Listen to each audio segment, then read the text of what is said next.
Ngoja niongee lugha ngumu kidogo. Ngoja niwaambie hivi,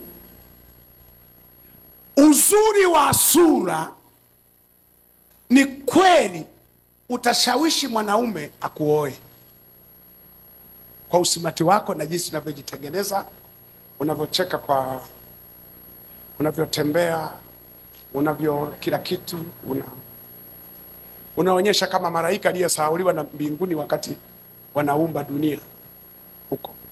Uzuri utamshawishi kijana akuoe, lakini uzuri hautadumisha ndoa yako. Ukishaolewa kwa sababu ya uzuri na urembo, kitakachodumisha hiyo ndoa ni tabia. Na mimi niliwaambia siku moja falsafa hii, nairudia. Niliwaambia mwanaume anapendaga sura au kiungo chochote cha mwanamke anachokipenda kilichomvutia kwa miezi mitatu tu. Kama ni sura atavutiwa nayo miezi mitatu, kama ni nini atavutiwa nayo miezi mitatu. Baada ya miezi mitatu hiyo sura, hiyo kiungo nini kitapotea. Kitakacho replace ni tabia. Ndio maana leo tukiwauliza hawa wazee hao waseme ukweli, wapo kanisani. Wakisema uongo wafe. Waseme ukweli hapa. Wazee mko hapa? Mko tayari kusema ukweli? Niwaulize, hivi mpaka leo unahangaika na sura ya mke wako? Yaani mpaka leo, yani unamwangaliaga kwamba she's beautiful. Ulishaondoka. Yani kwenye sura haupo tena. Unachohangaika nacho ni matendo yake. Ndio maana mama, unaweza ukaenda saruni, ukasuka, ukafanya nini, ukalemba na midomo, unamwangalia ili akusifie. Unakuta wala hashughuliki na wewe.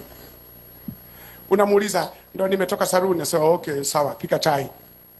Anatafuta matendo. Unasema yani vipi? Wamenani uko sawa. Zile nguo weka nani ufua. Nilikuwa nauliza pika ugali bwana, mimi niko na njaa. Maana yake mimi sishughuliki na sura yako, nashughulika na matendo. Amen. Vaa kitenge, funga, usitegemee mume wako kukusifia. Ndio maana wakati mwingine unasema ni mwanaume lenyewe halinisifii, haliniangalii. Tulishahama huko. Wewe vaa nguo kwa usafi wako. Vaa vitenge kawatishie wanawake wenzako. Mimi sihusiki. Mimi hata ungetoka na mudera umeenda kama gunia, mimi sina shida. Amen. Shida yangu mimi nipate chai kwa wakati, ugali kwa wakati, nifuliwe nguo,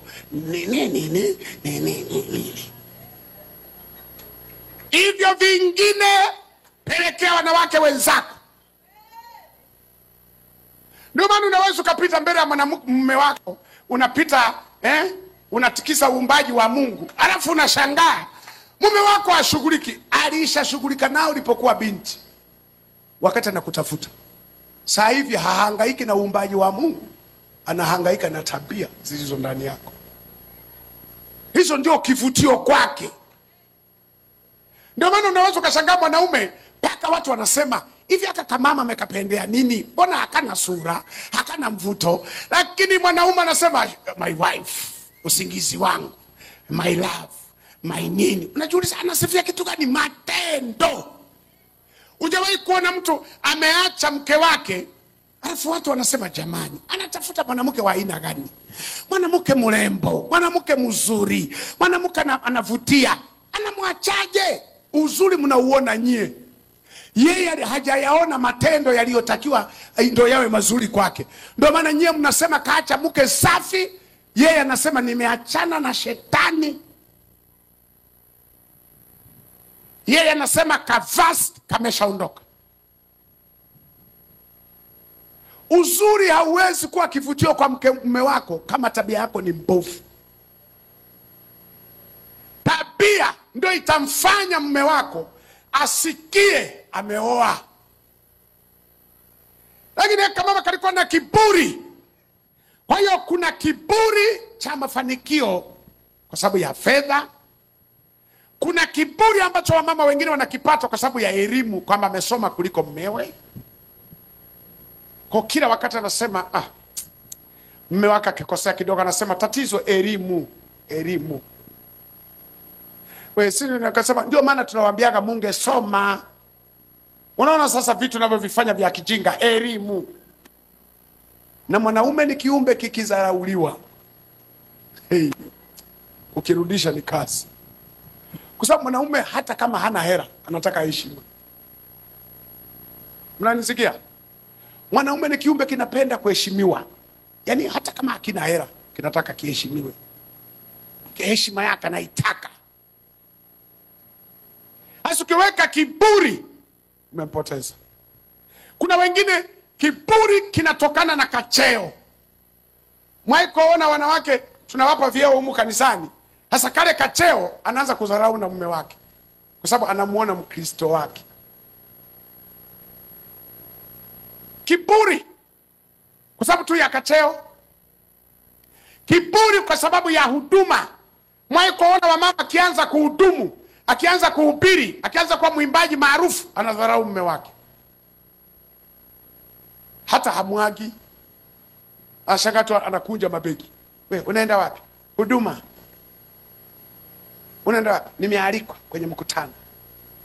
Mbona hujaniambia? Ili unichangie nauli au fanyeje? Naende kwa nauli yangu na nini? Sasa unaanza kupinga huduma. Unaanza kupinga huduma. Sasa unauliza nimepinga wapi? Nataka utaratibu. Wewe ni mke wa mtu. Ondoka kwa kuaga. Ondoka, jipange, nikupe na mimi nafurahi ukisema mume wangu, barua hii hapa inasemaje? Wamenialika mahali, sijui unasemaje? Yaani na mimi nikisema nenda, yaani ile kusema nenda najisikia kwamba nimeruhusu. Mume wako hawezi kukuzuia usihudumu, hawezi, lakini anachotaka heshima. Ndio maana mabinti wengi wakianza kuhudumu, huduma zao zikipaa na ndoa inapaa. Wakianza kukubalika, anaanza kuheshimu wachungaji wanaomwalika, anamdharau mume wake aliyemuoa. Unamheshimuje mchungaji aliyekualika kwa muda na umfanyie kazi yake? Ukiimba hapo uvute watu, urudi nyumbani, unamdharau mtu aliyemwachia watoto na kulelea. Hiki ni kiburi ambacho hakina maana. Huduma isitengeneze kiburi. Yaani upako Mungu aliyokupa ni wa madhabahu, lakini kule nyumbani ni mke wa mtu. Lazima ufanye vitu kama mama, usikae na utumishi mpaka nyumbani. Mimi ni church elder. Kanisani mimi ndio shemasi. Kanisani mimi mzee wa kanisa. Kanisani hapa ni mke wa mtu, sukula masahani. Ni mke wa mtu, fua nguo. Ni mke wa mtu, hudumia mumeo. Yaani ukishatoka kule nyumbani ukagusa mlango wa kanisa, pakwa mafuta wa Bwana, haleluya, shaka. Yaani ukishafika nyumbani hakuna cha shakara, ni kuosha sahani, ni kufua nguo, ni kupika, ni kuhudumia mume wako. Amen. Tunaelewana? Kwa sababu wewe bado ni mke. Ile huduma haiondoi kwa wanawake wako kwa mume wako. Tutaongea mengine kwenye semina ya ndoa. Anapa watoto wapo. Bwana Yesu asifiwe. Kiburi cha huduma. Sisi kule kwetu Tanzania waimbaji wengi hawashikiki. Nikisema Tanzania, si Tanzania ni dunia, ni kijiji. Si Tanzania iko hapo kwenye simu yako. Google, alafu tafuta waimbaji 10 wanaoimba vizuri wamekaa kwenye ndoa. Ukiwapata 10, niko na dola hapa, nitakusaidia, nitakupa 10. Utawapata 2 na wenyewe ndoa yao wametuliziana siri. Watatu, wengine mume hataki tuku kama nilivyosema ile anajikaza, lakini moyoni mateso anayoyapata mpaka anasema Mungu, kwani kulikuwa hakuna kipawa kingine cha kumpa mpaka hiki ambacho kimenifanya sasa ananinyanyasa, ananitesa, ni shida. Yani huduma ikiinuka. Kwa hiyo kuna kiburi cha fedha. Mama ameanza kutumika, yuko na hela, anaanza kudharau mume. Kuna kiburi cha elimu. Mama amesoma, anajua na Kiingereza, sio na kitu gani, yeye ndo anamtafasiria mume wake. Wakienda mahali, mzungu amesema hivi. Akitaka, shut up, sikia, unaelewa. Baba anakaa hapo kama house boy hapo ndani, kisa tu makamama kanajua Kiingereza, ndo kanaongelea kwenye pua. Mume anabaki tu unakichapa. Ndio raha ya kusoma. Ningekuwa na kichwa kigumu kama cha kwako, lakini huyu mwenye kichwa kigumu ndio ulimpenda ukamzimia. Unageukaje sasa leo hii ndo naona mimi sitasoma kichwa kigumu? Kwa hiyo kiburi cha hayo, fedha, elimu, cheo na huduma, hilo ni jambo la kwanza ambalo kuishi na mwanamke wa hivi ni mateso. Amen. Jambo la pili ambalo kuishi na mwanamke wa tabia hizo, ninapotafakari habari ya Vashti, kitu gani kilifanya akatae? Nilivyokuambia, inawezekana kuna makosa madogo madogo mume wake alimkosea, ndio mwisho yakapelekea kukataa. Kwa nini? Kwa sababu ya sababu nyingine ya pili, ambayo ni hakuna wamama wasumbufu kuishi naye kama mama mwenye kisirani.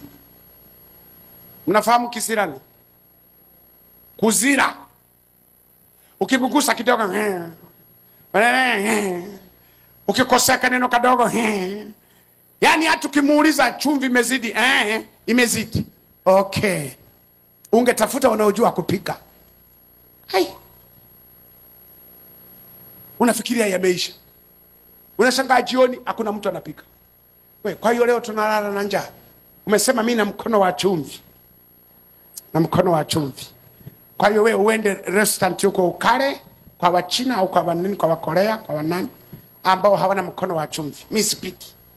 Upiki sasa kwa watoto, utajua wewe, maana mimi naogopa kuwaua kwa chumvi. Ulisema mimi na chumvi. Amekasirika, amezira. Yani wamama wenye kisirani kukaa naye ni kama upo katikati ya waya za umeme, kwamba ukisogea huku sogea kushoto. Inabidi tu uwe mpole, unyoke kama sigara. Kwa sababu kamama hakaonywi, hakakebewi, yani kamama kapo pale nyumbani kanaitwa usiniguse. Yani ukinigusa utauona moto wangu. Usiwaone wababa hawa na wengine wako nyumbani wananifuatia kwenye mitandao. Usiwaone wengine ni wapole, sio kwamba ni wapole. Kamama nakoishi nako ni kisirani, ni makasiriko. Kanaweza kuchukia mwezi mzima hakaongei. Unakasalimia za leo, umeamkaje? Leo tunaenda kanisani. Hani unaongea na macho tu, sio sauti. Akikupendelea sana kwamba ameongea na wewe, unaenda kanisani. Niko nasikia njaa, unaweza kanipikia? Ni kichwa tu. Anaona hata sauti yake ni ya gharama, hawezi kuongea na kiumbe kama wewe. Amechukia, amekasirika. Na tumama tu hivi, wanaoumia zaidi ni watoto, kwa sababu kasirika, hasira zinaishia kwa watoto. Katoto, mama, what's wrong? What's wrong, man? toka na Kiingereza chako. Katoto kanashughulisha, what's wrong mama? Nimekosa kitu gani mama? Nimekosa nini mama? Nimesema kachukue sahani. Sasa mama, si ungeniambia tu, hey, kichwa kama baba yako. Sasa mtoto kichwa kufanana na baba, kuna shida gani sasa? Si ndio vizuri hawezi kutafuta DNA? Kwa tutoto tunaadhibiwa kwa makosa, kwa kisirani cha mama. Baba amemkwaza. Hivi wewe mama, mawazo yako yote ulivyo mjinga, unafikiri utaweza kupata mwanaume asiyekosea? Eti wanaume, kuna wanaume ambao ni perfect ya kosa yake. Kama kaka yetu Adamu alikosea, sisi wadogo zake ndio tutapona. Kaka yetu mpaka alimsingizia mke wake kwamba yeye ndio mwenye matatizo, anataka yeye kujisafisha. Sasa mimi hapana, huyu wakati yeye ndo alikuwa anakula na Mungu amemuuliza habari za kula, sio nani amekusababishia. Mungu alisema umekula, haitakiwa kusema ndio. Ndio swali liulize nani aliyekupa, ndio angesema huyu. Mungu anasema umekula, anasema huyu. Sasa huyu ndio aliyekula. Hakuna mwanaume aliyenyoka. Wanaume wote tuna matatizo. What mnavyotuona hapa. Kuna mama yuko kule Tanzania Mbeya, anateseka na kiumbe hiki. Kuna wakati kinakosea. Kuna wakati namkwaza. Napokea simu saa 8 usiku. Yeye alikuwa kwenye kausingiza na ota na malaika. Anashangaa mwingine hapo. Sasa wewe baba, saa ngapi saa hizi? Saa 8. Kwani asubuhi ndio uwezi kuongea nao? Paka mama anajiuliza, hivi kuolewa na mtumishi ndio matatizo? Siwezi kulala naye, siwezi kufurahi kwamba niko na mume wangu, wakati wote twa. Kwa sababu mimi huduma yangu ni international. Alafu international masaa mnapishana. Wakati Afrika tunalala, nyie mmeamka. Sisi tukiamuka, nyie mmelala. Kwa nyie mkitoka zenu kazini, si kule tumelala. Ndio mtu anapiga, mchungaji, naomba ushauri mume wangu. Unainuka kumshauri ta. Mama yuko hapa. Sasa message mpaka usiku. Unamwambia kule kwao ni asubuhi. Sasa kama asubuhi ndio unashinda kulala, nimemkwaza tayari. Sasa angekuwa na kisirani, si anahama kitanda. Anasema endelea na twa. Hakuna mwanaume ambaye hata kukwaza. Hata kukwaza tu. Ndio maana niliwaambia wamama, ukikaa na mwanaume kutoka Januari mpaka Disemba, weka sherehe. Kwa sababu umeishi na kiumbe complicated. Kiumbe kigumu kuishi nacho. Kwa sababu Mungu mwenyewe alituonea huruma. Sivyo nyinyi mnashindwaje kutuonea huruma? Mungu mwenyewe alisema, huyu si vema wewe peke yake. Nitamsaidia msaidizi. Sasa nyinyi tena mmeletwa wasaidizi na nyinyi tena mnatuambia tuna matatizo. Si ndio maana mliletwa? Muyatatue. Haleluya. Mama mwenye kisirani, ukimkwaza tu kidogo, amezira. Hafanyi huduma za nyumbani, hapiki, hafui, hasafishi nyumba, amechukia. Anazira mpaka kuhudumia watoto. Ogesha watoto, ogesha, kwani wewe sio wa kwako? Anazira pia, na maanisha nazira pia. Unasubiri niseme nini? Nimesema nazira pia. Anazira. Mwangalie jirani yako, mwambie anazira pia, anazira pia. Sasa kama hujui pia, nitakufafanulia baadaye kwenye ndoa. Anazira pia. Lakini pia anazira kuhudumia wageni nyumbani. Umewahi kumwona mama amechukia Paka wageni wenu wa ukoo wakifika hapo anawaangalia kama maroboti. Sijui amenuna hapo, amezira, umemkwaza. Yaani makwazo yako yanaumiza na wengine.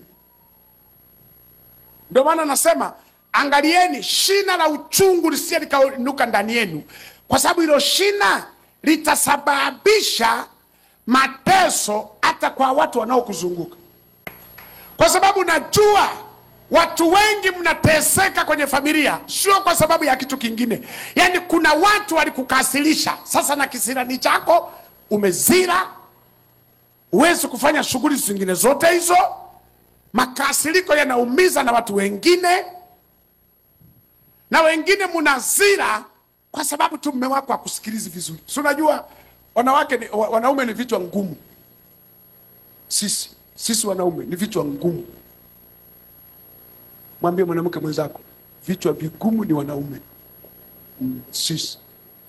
Na mimi nikiwemo. Sisi vichwa ngumu. Ndio maana kuna wakati mama pasta pale nyumbani anatesekaga. Anaweza kama niandalia chakula tayari, mimi niko kwenye pasta, chakula tayari, nakuja. Sasa usikitapoa, pasta, chakula tayari, ndio nakuja. Hata ita we, kwa sababu gani? Sisi ni wenye vichwa vigumu. Vichwa vigumu vinahitaji uvumilivu. Kuishi na mwanaume uwe na qualification ya uvumilivu. Yaani uwe na sifa za wavumilivu. Ndio maana nawaambia nyewe mabinti ambao hamjaolewa, kama unaona kama moyo wako sio kavumilivu, nenda kachukue fomu uwe sister ukahudumia kwenye Katoliki. Kwa sababu huku ukija huku kuishi na viumbe vinaitwa mwanaume, vinatakiwa na sifa. Eti mama yangu nakosea, unakionaje kile kichwa kile? Unakionaje? Usisema hapa kwa sababu kipo, tulia tu. Kisije kikasema nilikuona kama vile ulikuwa unakubaliana naye. Kwa ina maana mimi na kichwa kigumu. Usiende kumwambia, useme ni mwanao alikuwa anasema. Mimi sikusema. Yaani sisi, siku moja nilimchekesha mke wangu. Nikamwambia twende shopping. Shopping. Sema hai. Tukaenda tafuta. Kanunua magauni, kwa sababu wenzetu nilishawaambia wanawake huwa hawana shida na hela zako. Yeye ana shida na matumizi. Ndio maana ukienda naye Walmart, haangalii zile tule tukaratasi twa bei. Mwanamke asumbuki na hatu. Karatasi twa bei, hatumuhusu. Yeye kinachomhusu ni nguo. Utasikia shusha hiyo, shusha. Leta hiyo. Na hii. Na hii. Wewe mwanaume unakimbilia kwenye karatasi. Yeye hahangaiki na hela zako. Yeye anahangaika na magauni, anahangaika na nini. Ndio maana wakienda kubeba vitu wa mama hawaangalii anabeba vya aina gani. Yeye ni iki, nitakuta wamemaliza. Wewe watamalizaje Walmart? Atarundika mpaka kitoroli anasukuma, anasimamia vidole. Kwamba kule hela zitatoka ngapi hazimuhusu. Yeye pale wanaenda wala haangalii pale kwenye kompyuta. Yeye anaangalia vitu vyake vimewekwa vizuri. Anavipanga hapo, anasukuma kwenda kwenye gari. Anakuacha wewe ndio unachagua kadi, unaona hii haitoshi. Yeye yupo kwenye gari. Anaimba na nyimbo za wokovu. Mwokozi unatoka wewe huko amekwangua kila kitu kwenye kadi. Unatoka umenuna, yeye wala. Yeye anasema alafu kesho kama tukiwa na muda kuna soko anauza yule Mnyarwanda. Ana vitu original vya Kigoma. Mke wangu, hivi hatujamaliza. Zile ndanga zitaisha. Ameleta zile fresh. Wanawake wasumbuki mambo ya hela. Usiseme mwanamke anapenda hela, hawajawahi kupenda hela. Wanapenda vitu. Ndio maana mwanamke akishajua kurequest Amazon, umekwisha. Umekwisha. Atakuwa anatafuta tu huko, kimekuja.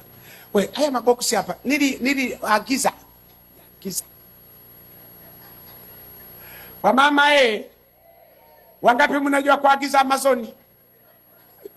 Karibia wote. Ana request mpaka viatu vingine hawezi kuvaa. Wakimletea anasema, hey, sikujua kiko juu sana. Kumbe kiko juu sana.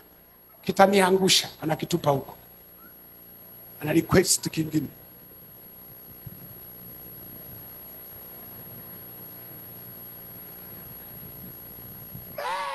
Pesa imeenda, hairudi. Wamama hawezi kukaa na hela. Hawezi. Mwanaume anaweza kukaa na dola 2,000 kwa mfuko, ikakaa mwezi na miezi, anaichukua anaiweka, inamuuma. Yaani mama kae na dola 2,000, hiyo hela ikaombe. Amen. Kwa sababu gani? Sio makosa yao. Mwanamke ni kiumbe kinapenda kuzungukwa na material. Anataka zungukwe na vitu, ndio raha ya mwanamke. Raha ya mwanamke akigeuka huku aone sausage, akigeuka hapa mayai, akigeuka hapa sombe, akigeuka hapa akigeuka hapa samaki, akigeuka hapa migebuka, akigeuka hapa sinini. Alafu akiangalia kwenye nguo, magauni ya vitenge, magauni special, magauni sinini, magauni. Akigeuka huku vitenge. Akigeuka hapa viatu virefu, vifupi, flat, nini, vingi viko hapo. Akigeuka hapo mkufu, mkufu wa shaba, wa dhahabu, wa nini, nani. Akigeuka huko ereni zimening'inia zote za kwake. Akigeuka hapo vitambaa vya kufunga kichwani vyeusi, vitambaa mpaka kitaka kufunga kitambaa aseme aungurume kidogo. Nivae. Yani ndio raha. Ndio raha ya mwanamke. Ndio maana hata hivi naongea hapa, kuna wamama wameacha magauni kitandani. Kataa. Hujaacha kitandani. Uliona ukiyapanga utachelewa. Maana ulichukua hili hapana.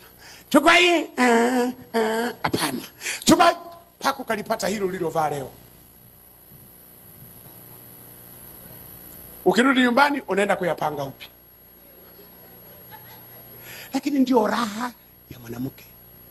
Sasa na mimi nikampeleka kwenye hizo raha. Akachague magauni.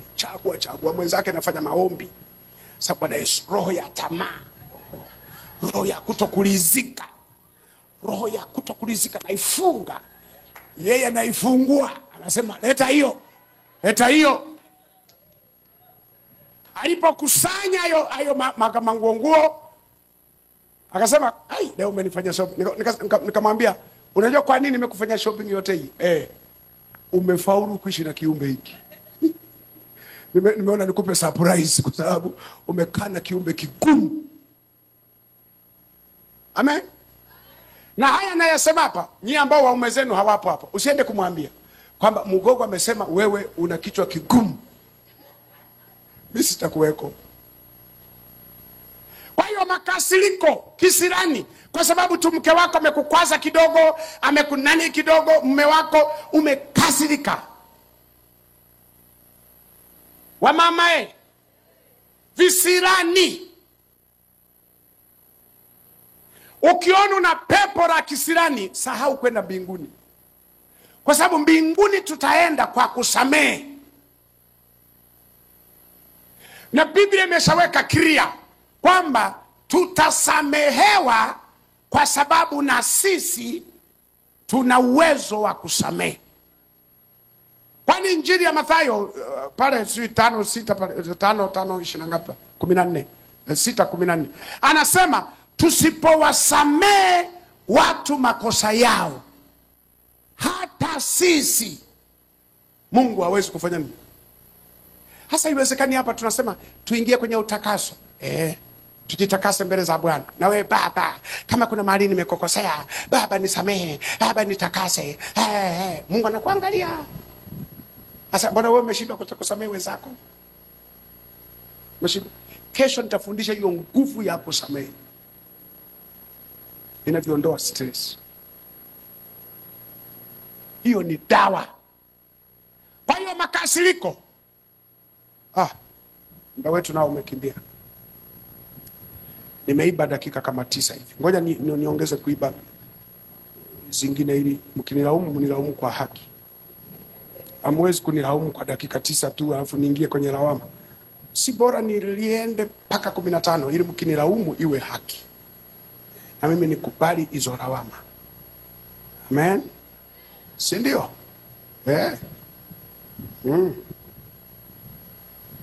Sasa nimalizie hii ya 3.